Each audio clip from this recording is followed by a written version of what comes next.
Salut! Aujourd'hui on se retrouve pour une nouvelle vidéo où je vais me maquiller avec les produits que j'aime le moins, que je possède. Donc ce qui a donné ce résultat. Donc c'est pas trop dégueu, mais ça aurait pu être mieux. Donc je vais vous laisser par le début du tuto.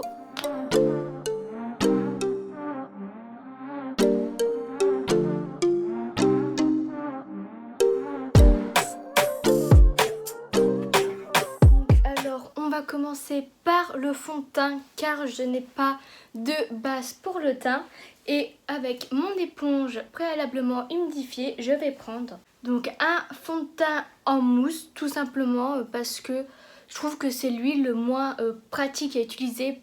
Mais sinon c'est pas que je ne l'aime pas, au sens où que comme c'est de la mousse, on peut la mettre sur son éponge et le temps qu'on l'applique sur son visage, ça peut tomber. Donc ça m'est déjà arrivé, c'est pour ça que je le dis, donc c'est pour ça que je vais utiliser celui-là dans la vidéo.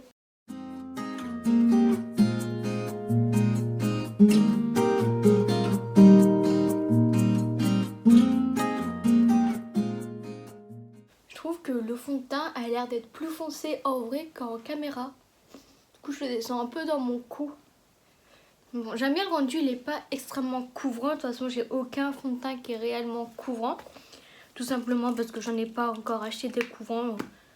Je m'attarde pas vraiment là-dessus parce qu'une fois que je trouve qu'on a mis la poudre et tout le reste, je trouve que ça passe. Alors pour l'anti-cerne, je l'aime pas trop. Tout simplement parce que vu qu'il est très liquide, il marque énormément les plis du dessous de l'œil. Et par contre, le seul point positif que je trouve à ce concealer, c'est qu'il illumine le dessous de l'œil. Donc c'est principalement pour ça que je l'utilise. Je le mets plus vers l'extérieur, comme ça il étire bien mon regard, il illumine bien. Mais sinon je ne l'utilise pas vraiment en tant que concealer. Donc je ne l'ai pas dit, mais c'est celui de chez Max More en teinte 104 Light Sand. Donc là je vais l'utiliser bien sûr en tant que concealer. Ce qui est aussi bien, parce que je suis en train de le mettre, du coup j'y pense, c'est qu'il a un petit côté rafraîchissant, comme si on l'avait mis au frigo juste avant. Et voilà, je trouve ça agréable pour le dessous de l'œil. Puis niveau couvrance, c'est pas ça non plus. Donc comme on voit là, il a bien illuminé. Mais là j'ai une petite marque de bouton, il ne l'a pas caché. Bon du coup, il s'étale très facilement. Ça aussi c'est bien. Mais comme du coup il couvre pas, j'ai besoin un peu de couvrant sur mon front par rapport au bouton. Je sais pas ce que ça va donner. La rougeur, on va dire, des boutons ont un peu diminué, mais ça les a pas couverts, enfin, ça les a pas entre guillemets cachés. Ils sont toujours très voyants. Donc, pour la poudre, j'en ai qu'une, du coup on va passer vite fait là-dessus et donc on va passer au bronzer. Pour le bronzer, je vais utiliser celui dans cette palette, je sais pas trop le nom parce que c'est tout effacé. Et ce que je reproche à ce bronzer, c'est pas genre que il n'est pas pigmenté, parce qu'il est pigmenté justement, mais il faut vraiment y aller petit par petit parce qu'on peut très vite faire une tache et pas réussir à l'estomper. Mais sinon je trouve que la couleur elle est très belle, mais il y a ce souci on va dire de pigmentation, d'estompage. Et comme d'habitude je vais l'appliquer avec un pinceau biseauté. Et aussi il a beaucoup de mal à se prélever sur le pinceau.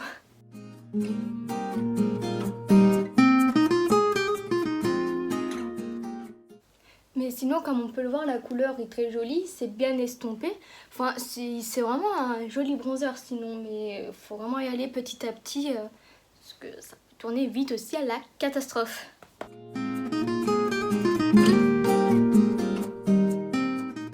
Je vais utiliser le blush qui est aussi dans cette palette, donc qui est limite bordeaux en fait. Mais on en prélève un petit peu et ça suffit amplement. Lui, ce que je lui reproche, c'est par contre il a un peu plus de mal à s'estomper. Donc pareil, il faut y aller vraiment petit à petit et prendre le temps de le travailler. Mais sinon, une fois qu'on le dompte, on va dire, le produit, il est joli. Je trouve même qu'il a un petit glow. Vous voyez, là, j'en ai un peu trop mis départ et on voit une genre de... Enfin, on voit un peu comme une tache Donc j'essaye de rééquilibrer avec l'autre, mais l'autre il est plus joli parce que j'y suis allée plusieurs fois tout doucement. Au niveau de l'highlighter, je vais utiliser un de chez Marionneau, donc il n'a pas de teinte.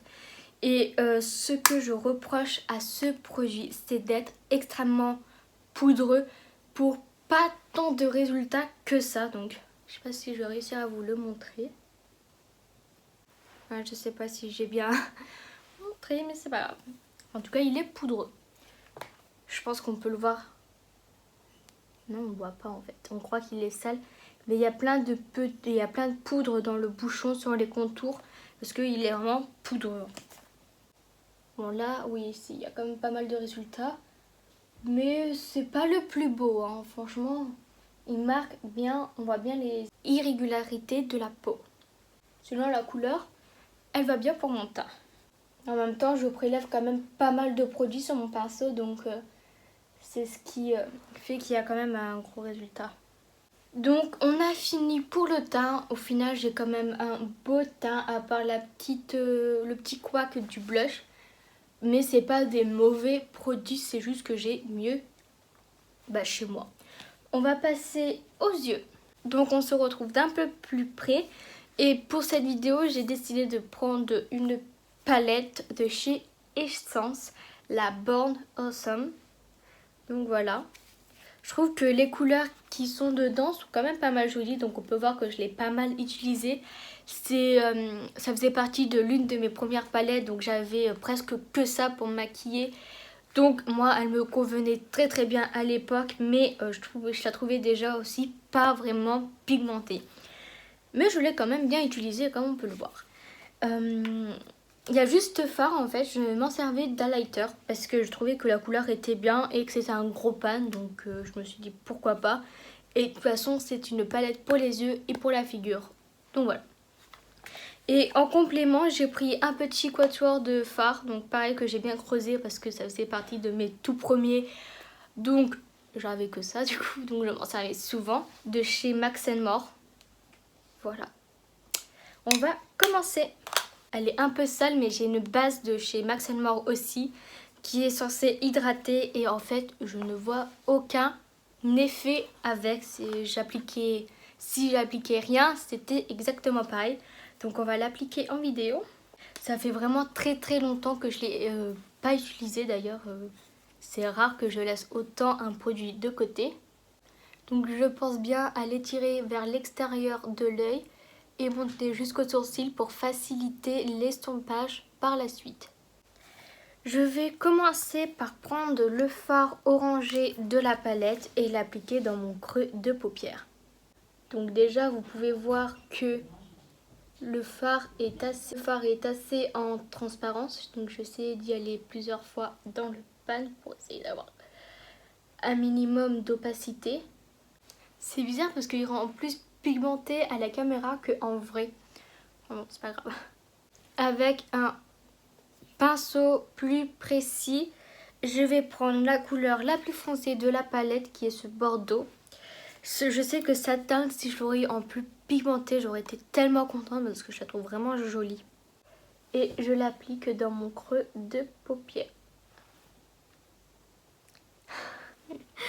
Non, mon pinceau était sale et il était trempé dans le noir. Mince, mince, mince, mince. Si je fais de l'autre côté. Zut. Je trouvais ça bizarre qu'il y avait autant d'intensité, mais c'est du noir comme on peut le voir. Donc là, j'ai un pinceau propre. On va essayer d'estomper le tout. Je vais vous faire un swatch du bordeaux pour que vous puissiez voir l'opacité. Enfin,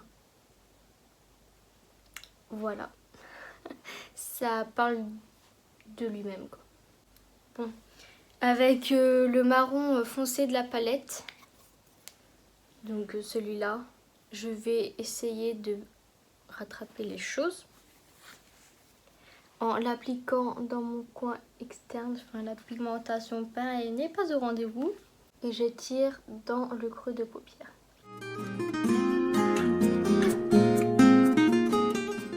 En plus, vraiment, je force vraiment dans le pan et il n'y a rien qui se dépose sur ma paupière à part des chutes qui tombent. Donc ça, c'est vraiment super. On aime quand ça fait ça. Au début, je voulais me lancer dans un cut crease, mais je ne pense pas que je vais faire ça. J'ai envie d'appliquer cette couleur parce que je sais pas si on va pouvoir voir. Mais on voit des reflets dorés. Donc je vais l'appliquer ça sur le restant de ma paupière. C'est pas très très intense. Hein. Pourtant, je l'applique au doigt. Je force.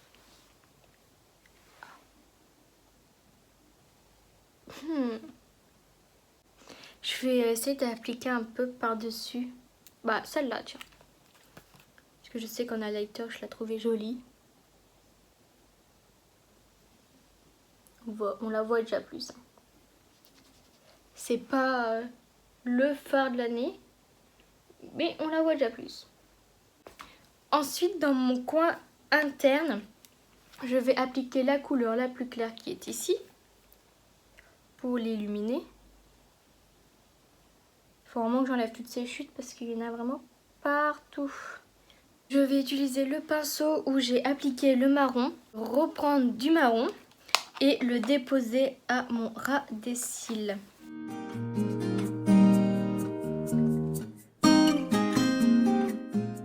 Et avec le marron de cette palette, le orange de cette palette, je vais le prélever et estomper le marron.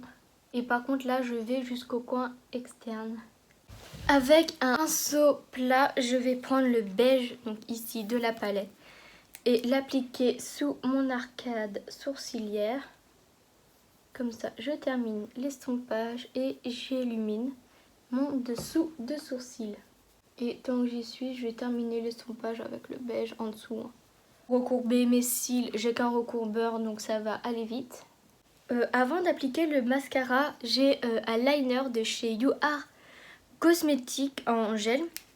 Et en fait, ce que j'aime pas, c'est que il transfère de ouf. Hein.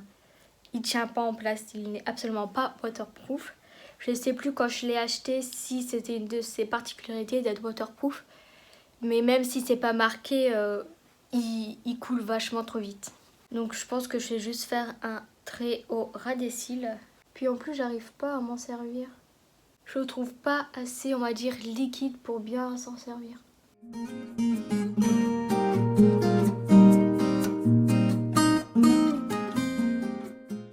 Je vais aller faire le deuxième hors caméra parce que sinon je sais très bien que je vais jamais y arriver. Je viens de me rendre compte que j'ai oublié de faire mes sourcils, donc je vais les faire maintenant, c'est pas grave.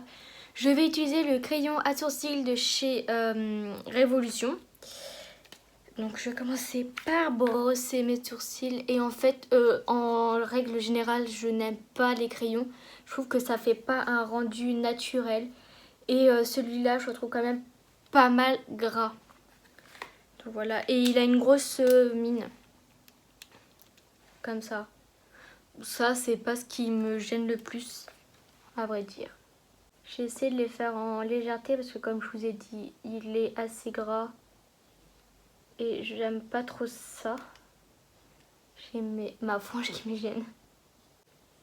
Puis j'ai l'impression que maintenant il est un peu trop foncé pour ma couleur de cheveux. Parce que quand je l'avais acheté, j'avais les cheveux noirs. Mais donc on peut voir que maintenant... J'essaie de faire une petite tête. Je pense qu'on peut voir à la caméra que c'est pas ce qu'il y a de plus joli. Maintenant, on va estomper le tout avec le goupillon. Je ne l'ai pas dit, mais c'est la teinte Dark Brown.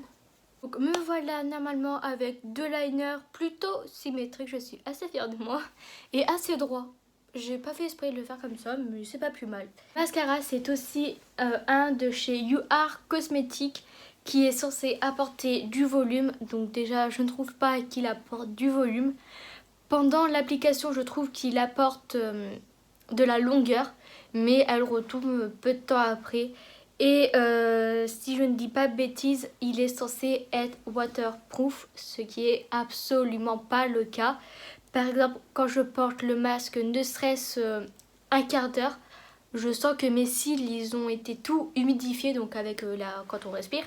Et on a juste à toucher les cils et on a le doigt noir de mascara. Et franchement... bah non en fait on peut pas. Parce que ça coule, ça fait moche, après ça fait des paquets. Je trouve que niveau mascara, il y a largement mieux, même si c'est un peu plus cher parce qu'il vaut vraiment pas le coup. Et la brosse, c'est la brosse d'un goupillon. Du coup, c'est pas hyper pratique pour bien attraper les cils, bien les séparer, faire des beaux cils. Donc bon, franchement, passez votre cheval sur ce mascara. Donc je vais attendre que la première couche sèche pour pouvoir en appliquer une deuxième. J'ai pris des crayons à yeux que ça fait hyper longtemps, je m'en ai pas servi. Ces trois-là, je crois que c'est eux que j'ai dans le calendrier de l'Avent de Noël dernier. Donc je les ai pas vraiment réutilisés entre temps. Mais au final, je crois pas que je vais avoir, que ça soit utile. À moins si je prends le doré et que j'essaye au ras des cils de faire un trait pour apporter un peu... Bon, je sais pas si c'est joli, mais en tout cas, c'est fait. J'aurais pu encadrer mon liner avec le crayon doré, mais il est vraiment pas pratique d'utilisation, du coup on va rester sur ça. Et la deuxième couche de mascara. Après, pour les rouges à lèvres, j'en ai sélectionné 3. Donc un, je sais plus trop où je l'ai eu, mais il n'est absolument pas pigmenté. En deuxième, j'ai de chez Action, donc ça fait un petit moment que je l'ai aussi. Et d'un côté, on a un rouge à lèvres et de l'autre, un gloss. Et si je l'aime pas, c'est tout simplement la couleur, je n'aime pas le rose. Et après, c'est encore un de chez You Are Cosmetics.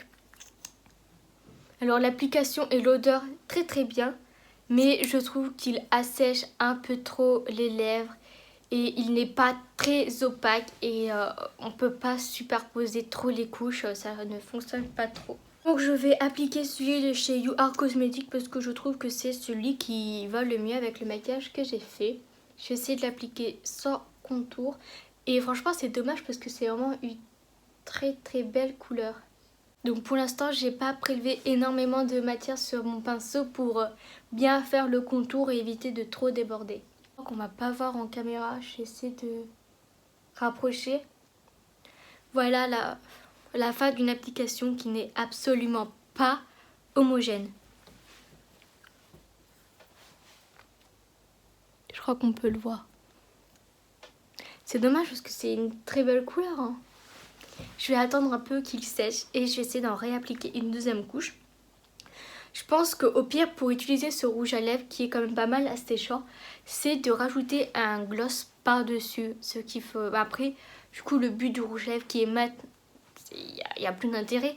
Mais ça peut être peut-être une manière de l'appliquer. Donc j'essaie de voir si j'ai pas un gloss pour voir ce que ça peut donner.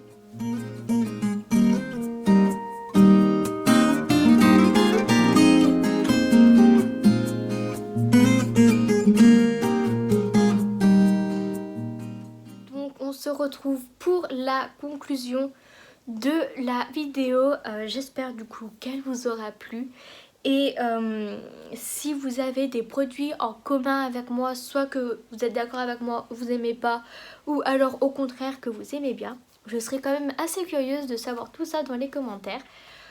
Donc voilà. Le rouge à lèvres est à peu près sec et franchement il est toujours pas opaque. Après on va pas se mentir, j'ai quand même un beau maquillage, le teint il est pas dégueu. Les yeux, bon c'est moyen mais comme on voit la caméra ça passe donc c'est ce qui compte. Mais donc voilà. Après il y a juste le rouge à lèvres un peu qui a cafouillé donc j'essaie de mettre du gloss. Là j'ai un petit gloss un peu marronné. J'ai essayé de l'appliquer. Ouais donc c'est ce que je disais avec un gloss. Passe un peu mieux parce que ça fait un peu d'office de cache-misère. C'est quand même plutôt pas mal avec le gloss, j'aime beaucoup les deux combos. Voilà. Donc je vais vous laisser sur ça, bye.